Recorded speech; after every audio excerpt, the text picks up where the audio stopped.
The first sound was wood breaking, not the accidental crack of firewood in a hearth, but a splintering shriek that echoed through the valley like a rifle shot. I froze with my coffee halfway to my lips.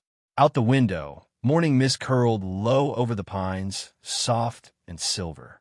But the sound didn't belong to the mountains. It belonged to violence. On my cabin's porch stood a woman in a blazer and gardening gloves, swinging a crowbar with the fury of a soldier storming a trench.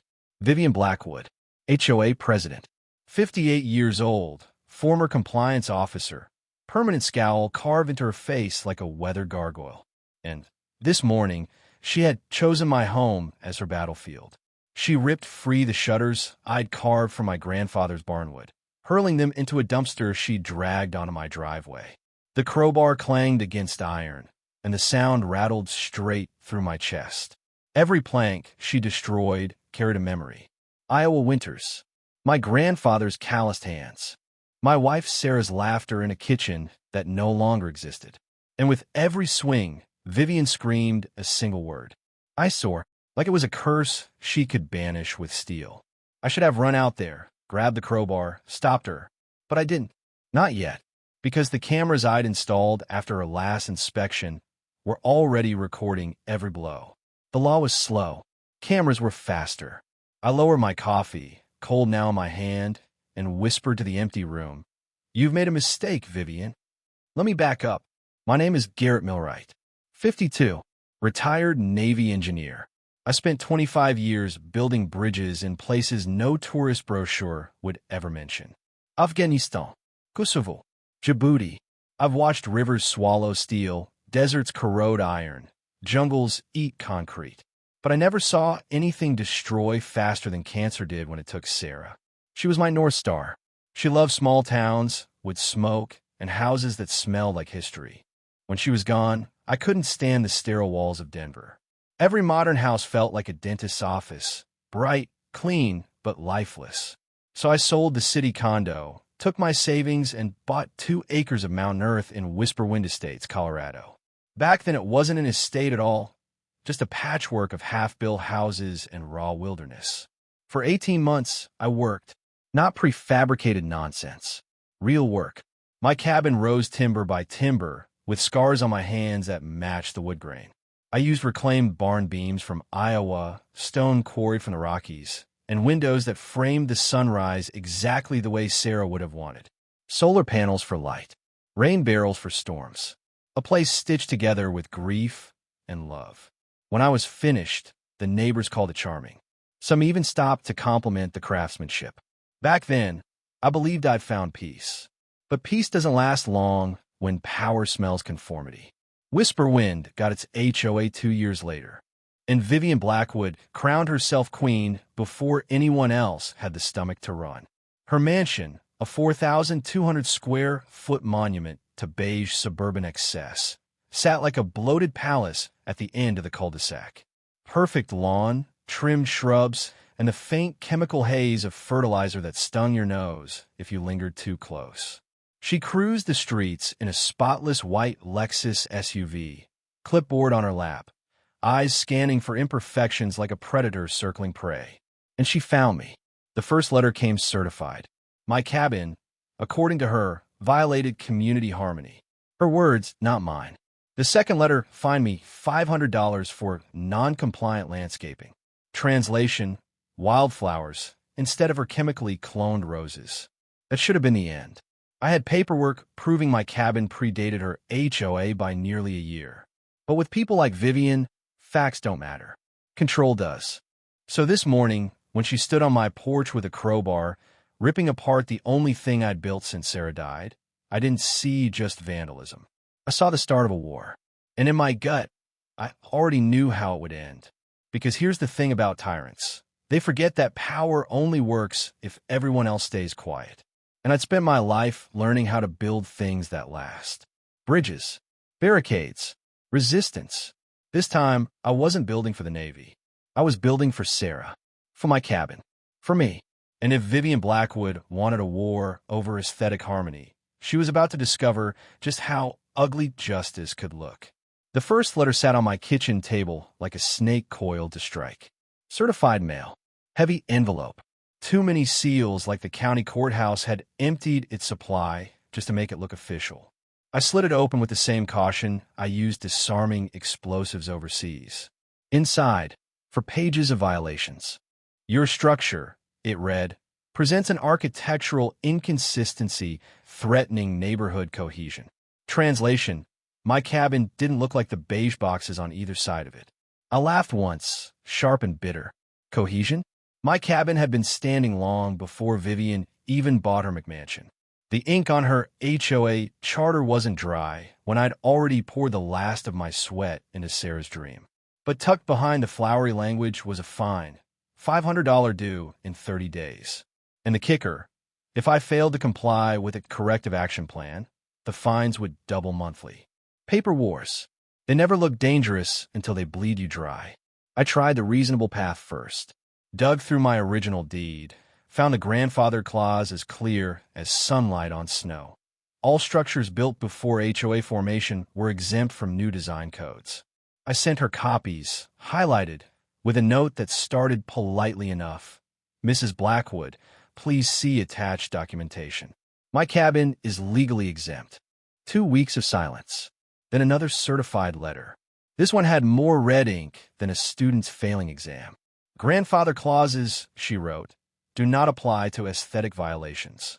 That was like saying gravity didn't apply to ugly people. Fine. Now, $750. New citations. Non-conforming landscaping. Unauthorized outdoor decorations. Translation: my wind chimes and wildflowers. That's when I realized I wasn't up against rules. I was up against a woman who made rules up as she went. The next Tuesday, a pickup truck rattled up my drive. Rust on the fenders, muffler coughing like it had tuberculosis. Out hopped a kid, 20-something, baseball cap backward, clipboard clutched like it was Excalibur. Name's Brandon, he announced, chewing gum like it owed him money. I'm here on behalf of the HOA. Architectural inspection. I watched from my porch. He stretched a bent tape measure across my walkway, scribbled nonsense on his clipboard, squinted at the deck railings. The whole act took 15 minutes. Then he knocked on my door. Bad news, he said with a grin that didn't reach his eyes. Your cabin violates setback by 18 inches. Walkway's unpermitted. Gonna need $2,000 for emergency compliance. Plus $100 a day until it's fixed. He actually handed me an invoice. An invoice like I was buying lumber at Home Depot. I didn't sign. I didn't even take it. Just closed the door in his face. And as I leaned against the wall inside, rage curled hot in my stomach. This wasn't incompetence. This was a shakedown. That night, there was a knock on my door again. I opened it to find Rex Cartwright, 73, retired surveyor, hair silver as snow melt, hands as steady as steel cables. He lived 2 houses down, the kind of neighbor who still believed in shaking hands over a fence post. He held out a mug of coffee that smelled like salvation. Garrett, he said, his voice slow and gravelly. That boy couldn't measure a sidewalk without getting lost. Wanting to show you what 18 inches actually looks like, we set up his professional gear in my yard under the glow of a floodlight. Tripod, laser, tools that whispered precision. While Brandon's tape had wobbled in the dirt like a drunk man's guess, Rex's instruments shot clean red lines across the earth. Numbers clicked onto his digital readout. Your cabin's 4 feet inside the setback, Rex said, showing me the display. That walkway, installed before the HOA. His whole report's garbage. For the first time that day, I felt my lungs loosen. But under the relief was something sharper, resolve. Then it's a fight, I said. Rex chuckled, sipping his coffee. Son, with people like Vivian, it was always going to be a fight. The next morning, I filed a formal complaint to the Colorado HOA Regulatory Board. Attached Rex's certified survey. Added my own note. The HOA is falsifying violations through unqualified personnel. I expected silence, maybe more fines, but what I got was worse. By Thursday, I had a cease and desist letter from Vivian's attorney in Denver. Expensive stationery, sharp legalese. It accused me of harassing elected officials and spreading defamatory rumors. The fee for that letter probably cost more than my monthly mortgage, which told me one thing. Vivian was scared. And scared people don't back down. They double down. I folded the letter, slid it into a drawer, and looked out at my cabin. Shutters ripped off, stone walkway chipped from her last tantrum. For the first time since Sarah died, I felt something stronger than grief. I felt purpose. If Vivian thought she could bully me into conformity, she hadn't read my history. I'd built bridges in war zones. I'd rebuilt my life after cancer tore it apart. And if she wanted a war of attrition, I was more than ready to fight. By the third week of Vivian's crusade, my cabin looked less like a home and more like a crime scene. Shutters gone, walkway scarred, official notices stapled to my front door like some twisted collection of trophies. But something shifted in the air, and it wasn't just the pine-scented mountain breeze. It was the crunch of gravel as neighbors started showing up on Rex Cartwright's porch, each one carrying their own horror story. Mrs. Luna's roses had been cited for being the wrong shade of red. Tom Brightwell, who owned the hardware store, had been fined for parking his work truck in his own driveway. The Patterson kids' tire swing had been declared a safety violation. Every violation sounded absurd until you stacked them together. Then they stopped being funny. They started looking like a pattern. Vivian wasn't protecting the neighborhood. She was controlling it. And suddenly, my war wasn't just mine. It belonged to everyone she'd trampled. We began meeting in Rex's garage. The smell of oil and sawdust hung in the air, mixing with the bitter coffee he brewed by the pot. Old survey maps lined one wall, and on a workbench sat a growing stack of manila folders. Letters, fines, photos, every scrap of evidence we could collect. We called it community documentation. Rex called it ammo. Sitting there, surrounded by neighbors whispering their grievances like soldiers trading battle scars, I felt the weight of leadership pressing against my chest. I didn't ask for it, but when everyone turns to you, you either step up or you let them fall. And I couldn't let Sarah's dream, our dream, be buried under Vivian's paper empire. Then came the twist, the discovery that changed everything. It started with a phone call from Marlene, a clerk at the county office and an old friend of Sarah's. Her voice crackled with urgency. "Garrett, you need to see these records. Vivian's property, it's a disaster." That night, under a single bulb in my kitchen, I spread out the document she'd slipped me. Water-damaged pages, county inspection notes from 2019, stamped and signed. At first, the language was dry: environmental containment, groundwater monitoring, landfill closure. Bureaucratic jargon. But then I found page 47. My hand stopped mid-turn. The words made my stomach hollow. Whisperwind Estates was built on a landfill. Not just any landfill, an industrial waste site.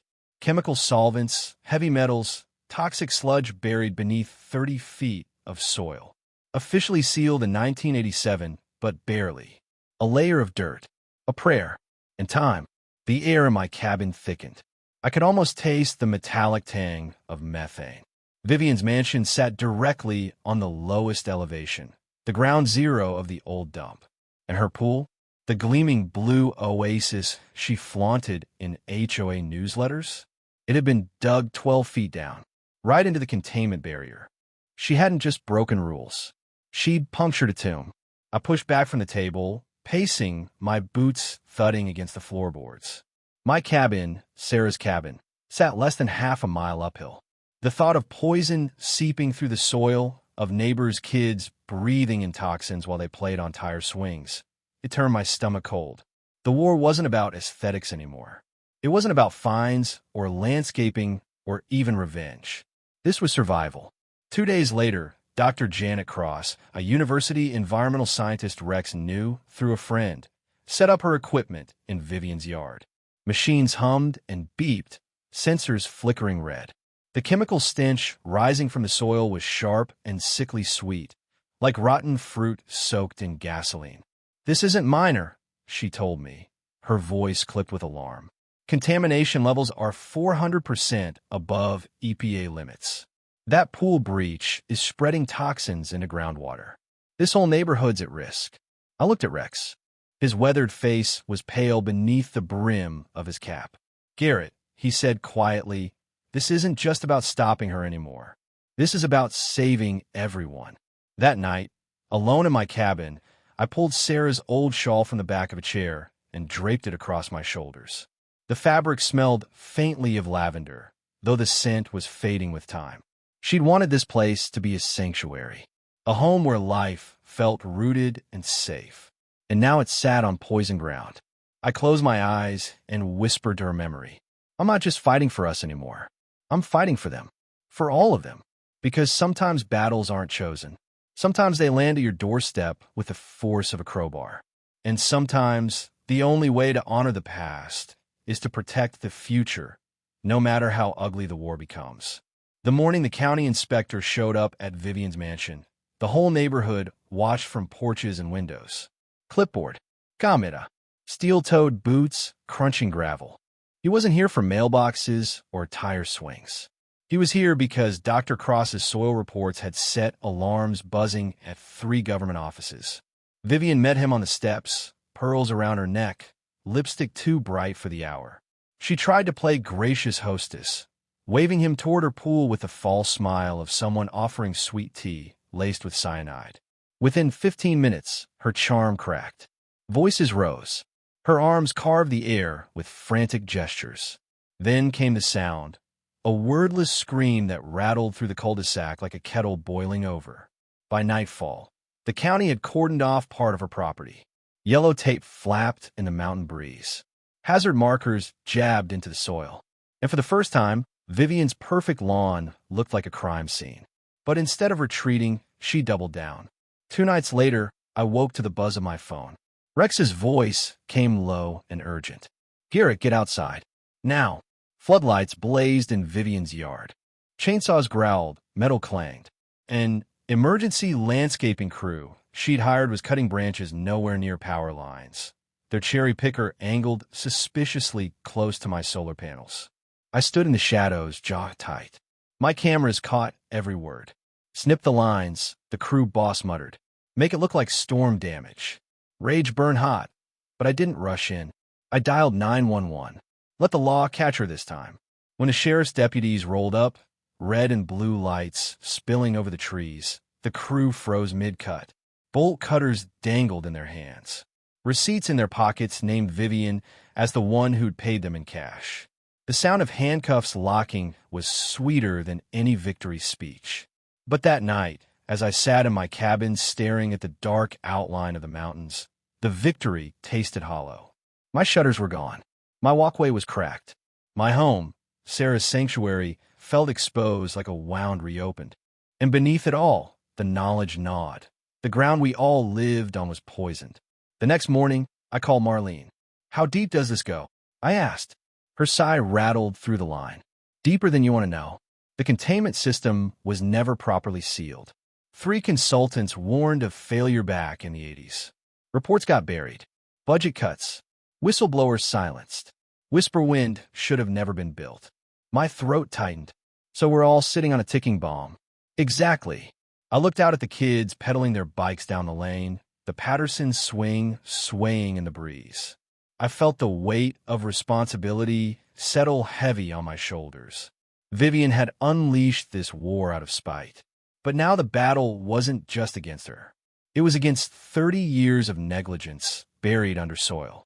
The neighbors gathered again in Rex's garage. Coffee cups clinked against workbenches.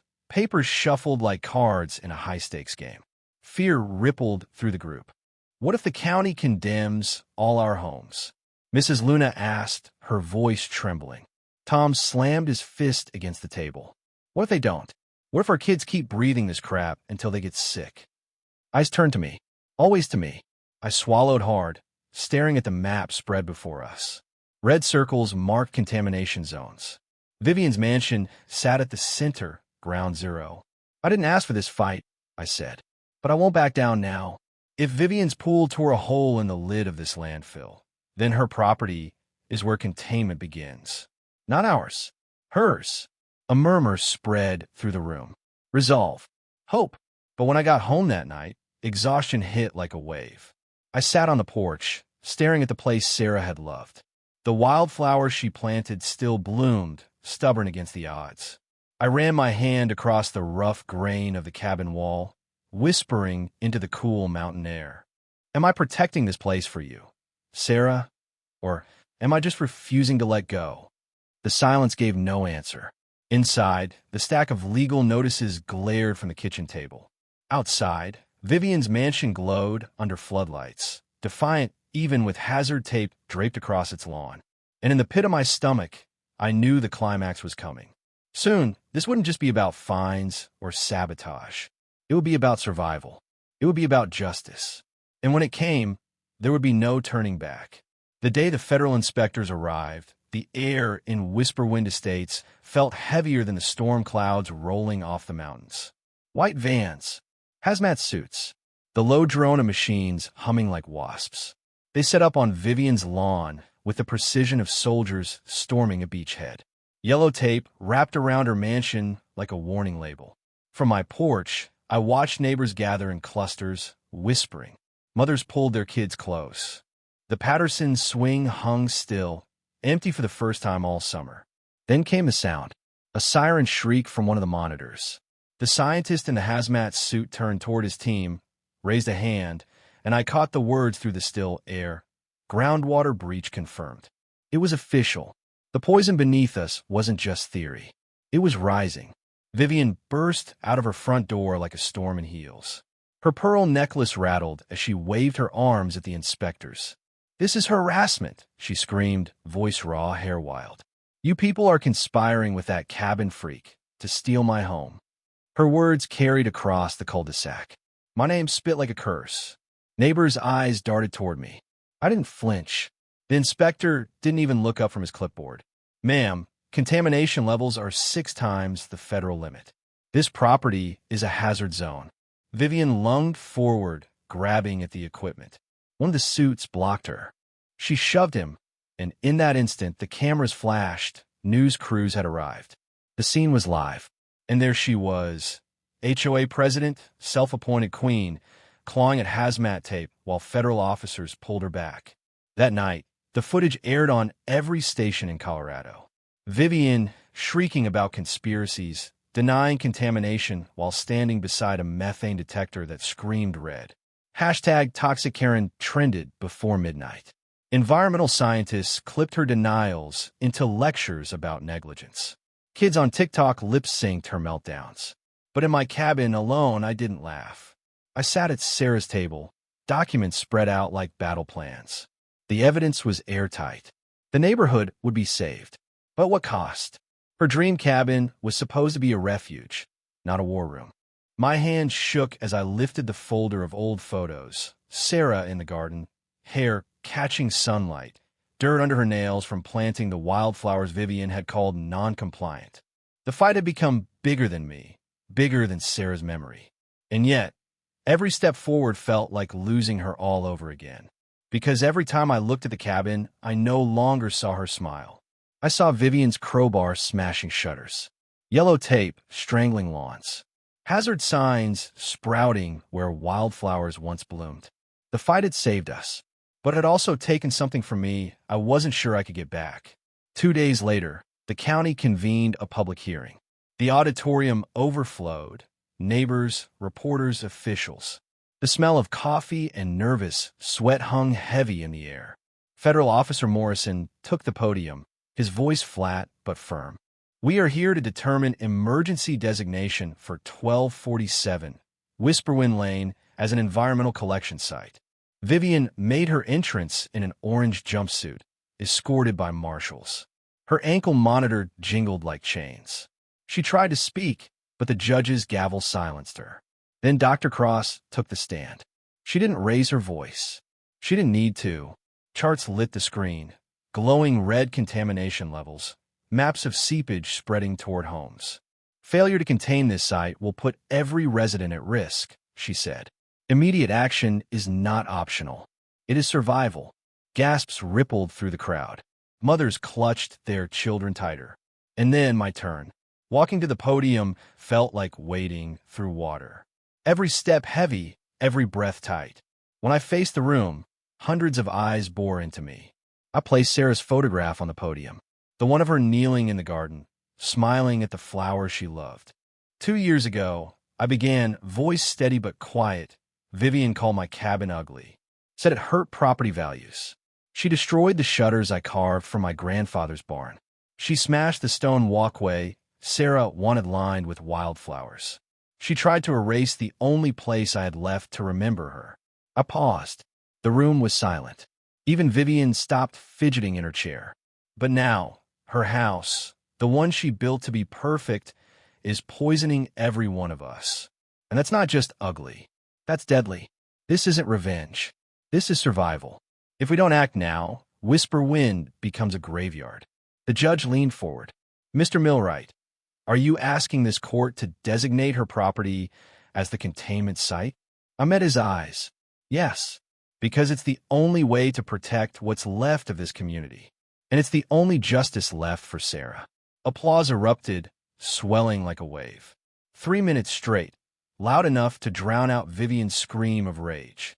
And in that moment, under the heat of the lights, with Sarah's picture watching over me, I felt the war shift. It wasn't my cabin on trial anymore. It was Vivian's empire of lies. And it was crumbling. The first garbage truck arrived on a Tuesday morning. Its diesel rumble rolled through Whisper Wind like distant thunder, shaking the stillness awake. Neighbors gathered on porches, coffee mugs in hand, as if waiting for a parade. Kids whispered, pointing at the green dumpster strapped to the truck's back. The driver eased into Vivian Blackwood's driveway, the same driveway where she'd once lectured us about aesthetic harmony. He positioned the container with the precision of a surgeon. The hydraulics hissed, metal thudded against concrete, and suddenly her mansion had a new front door ornament, a dumpster taller than her Lexus. Applause rippled down the street. It wasn't loud, but it was steady. Not the applause of victory, the applause of release. For the first time in years, Whisper Wind exhaled. Vivian wasn't there to see it. After her fourth arrest, tampering with federal monitoring equipment, she'd been transferred to a detention facility pending trial. Word was she'd face bribery, fraud, and environmental crime charges. Federal time. No HOA presidency waiting on the other side. Her mansion, though, remained. Only now it wore the county's colors. Yellow tape across the hedges, red hazard signs staked into the lawn, white notices fluttering against the front door. By Friday, more trucks followed. Recycling, organics, hazmat disposal. Where she once held garden parties and wine tastings, steel bins stood in rows, labeled with county seals. Vivian had wanted conformity. She got it, in the form of trash trucks visiting twice a week, right on schedule. The community changed in ways I couldn't have predicted. Without her, neighbors started talking to one another again. Mrs. Luna's roses bloomed free of citations. The Patterson kids swung higher, their laughter no longer muffled by fear. Tom Brightwell hosted barbecues in his driveway, without fines waiting the next morning. And Rex, old Rex, became something like a general emeritus. He organized what we started calling the Whisper Wind Guardians, a watch not for weeds or mailboxes, but for environmental safety. We weren't just residents anymore. We were survivors. As for me, my cabin stood. Shutters rebuilt. Walkway relayed. Wildflowers blooming just as Sarah had planted them. But it wasn't the same house I'd built with my grief. It had become something else, a reminder that love and defiance can live in the same beams, the same walls. On the porch, I hung a small bronze plaque. Sarah's dream, built to last. Every morning, I could touch it before sipping my coffee. Some days, I swear I can still hear her laugh in the breeze through the pines. The county invited me to speak when they held the final designation hearing. Reporters, activists, even EPA officials filled the room. They wanted sound bites, but all I gave them was truth. Justice doesn't always come with gavels, I said. Sometimes it comes with garbage trucks. Sometimes it takes the ugliest kind of fight to protect what's beautiful. And sometimes the only way to honor the past is to defend the future together. The room was silent for a long moment after I finished. Then the judge signed the order, his pen scratching across paper like thunder made permanent. 1247 Whisper Wind Lane, officially designated as the Whisper Wind Environmental Collection Facility. Vivian's house wasn't just condemned. It was transformed. Her attempt to destroy us had been recycled into something that served us. Poetic justice carved into law. Now, Twice a week, I sit on my porch with my coffee as the trucks roll in. The hydraulic whine fills the valley, echoing against the mountains. Some might hear noise. I hear music. I hear Sarah's legacy held safe. I hear a community stitched back together. Sometimes, when the sun catches the chrome of the trucks just right, the light reflects across the cabin walls. Warm, steady, golden. It feels like a benediction. Vivian once told me my cabin was ugly. But as I watch wildflowers sway in the breeze, shutters glowing in the morning light, I know the truth. There's nothing uglier than greed, and nothing more beautiful than justice that lasts.